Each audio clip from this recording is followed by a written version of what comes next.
Ganda ng kalsada, oh. Maluwag. Walang sidewalk vendors. Oh, ha? Maluwag sa kalsada. Ang ganda yung ganito. Oh. Wala. Pwede lang tumawid.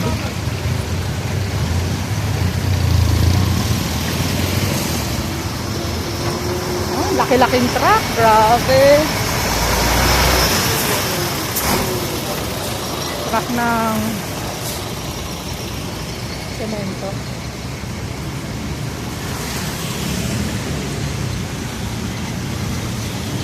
Ito ang kalagayan ngayong oras na to, kaya lang hindi ko alam kung anong oras, makikita ko na lang dito sa video.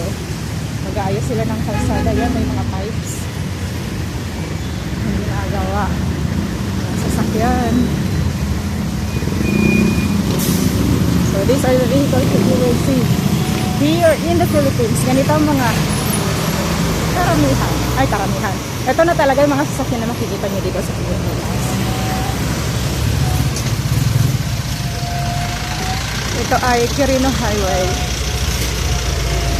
Quirino Highway. Basa ang kalsada. May sira na drainage.